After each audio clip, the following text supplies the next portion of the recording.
Isabel, welcome to my channel. Today I am participating in Mix It Up Monday.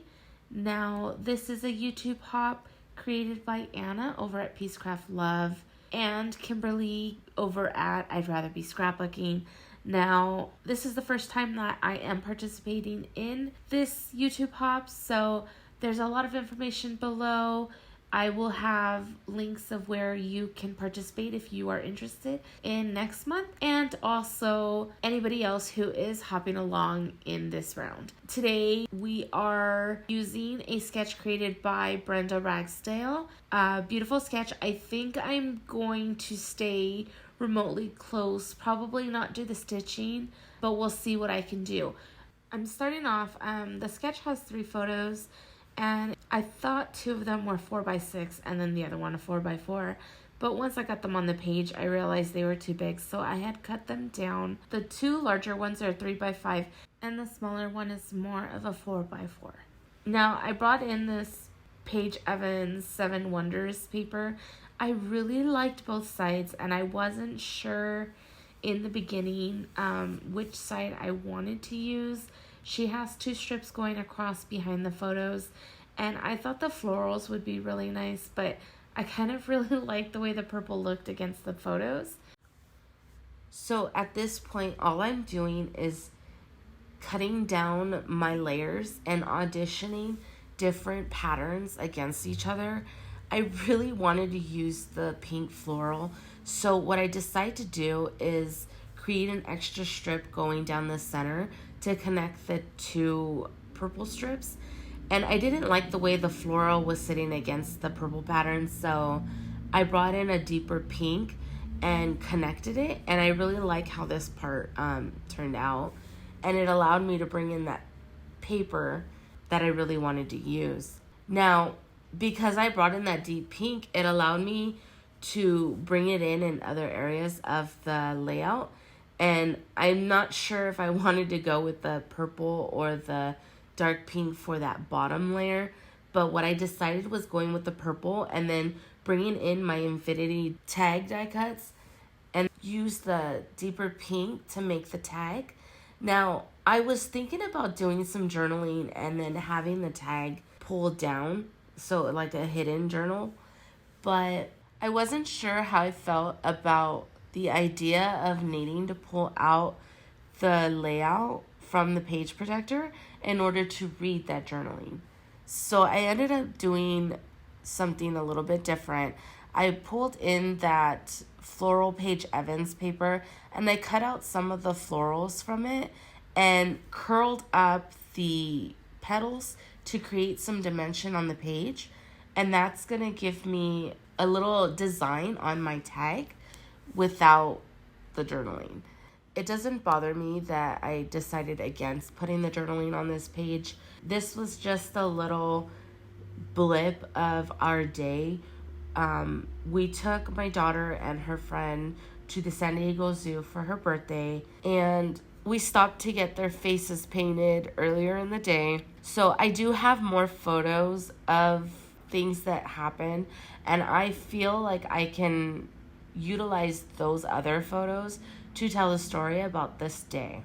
So once I get the tag done, I'm gonna move into creating a background because I didn't want to have a white background and I didn't have a lighter pink than the light pink I was already using. So what I decided to do was bring in my watercolor paints and I'm gonna paint a background.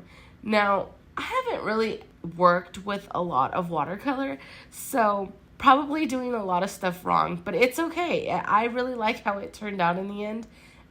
What I did was I used 2 colors on the palette, a light pink and sort of a medium purple. It's like a purple pink. And I kind of just threw the 2 colors in different areas, and I'm playing around with how much water to use and how much water not to use. Noticing that the more water I use, the lighter the color is, the less water I use, the darker it is. But I didn't like how it was coming out blotchy. So what I did was I grabbed a Ziploc bag and I kind of just mixed the colors together with my fingers. And I liked how it was blending, But again, it was still, you can't really tell on camera, but it was still a little blotchy. So I started like scraping the paint like side to side in an angle, and it created just like a little, it's a minor textured design, but I like that one a lot better than what it was starting to look like. So I do that to the top, and I'm going to do that to the bottom, and then I'm going to come in with some textured paste that I purchased from Close to My Heart, and I'm going to take my, almost like a starburst stencil. It's not starburst, but they're stars. They're sparkle stars. But I'm going to take 2 inks, the Wild Berry from Close to My Heart and Seedless Preserves Distress Oxide, and just mix the 2 colors into the textured paste to create a darker version of the pink purple color. Now, I did forget to mention that I did treat my paper with some gesso prior to using the watercolor, just because I wasn't sure how much water I was going to use, and I knew that there was going to be a lot of warping, which it did end up warping anyway, just probably not as bad as it would have had I not used the gesso. But I tape off my stencil because I didn't want the pattern to look so uniform. So I'm just taking this one star and putting it in different areas where I want it coming out from the whole layered cluster that I created. So once I'm happy with it, I get the cluster back on the layout, and I wasn't liking how it sat against the background. It needed something to offset it. So I pulled in my Brutus Monroe ribbon collection, and it's perfect for this layout because it has the 3 colors that I'm using. But I pull in the plum, the dark purple. Since I already had the dark pink represented, I kind of want to pull in another color and offset it with that dark purple. I just get it adhered to the top and the bottom of that light pink so that it contrasts well against the background.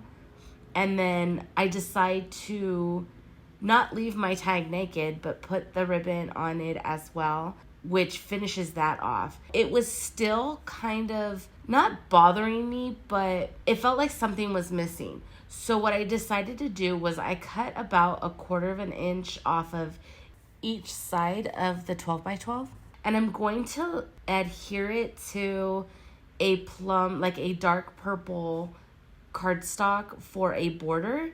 And this is also going to help me flatten out the warping that had happened. And once it comes together, I really love how this turned out. The only thing I have left is to add my embellishments. I'm going to bring in a couple of stickers from Recollections, floral stickers to do on the bottom of the photos and by the title, and then the title itself with the Paper Studio cursive font, and then I believe they're thickers, but I'm just going to use the number 2. It has a metallic like glare of pink and purple, and I really liked it. So I'm gonna get those embellishments in. I'm gonna bring in a BFF sticker to go where the butterfly is on the 2 larger photos, and then instead of the circle, I just put another sticker there, and I'm gonna put the date. I want to thank you guys so much for joining me today. I had so much fun creating this layout with Mix It Up Monday. And I want to thank Anna over at Peacecraft Love for inviting me to join. I had a lot of fun, and I definitely will be joining again next month. In my description box, you guys, will be the details for this YouTube hop. Anybody can join. The Facebook group will be linked below as well, where you can get the information on it. And then also, you guys do check out everybody that hopped along. The links to their channels will also be located in my description box. If you have time, give everybody some love. I haven't seen any layouts yet, but I'm really excited to go through and see what everybody else did. Thank you again so much, and I look forward to seeing you guys with another layout real soon. You take care and have a wonderful day. Bye.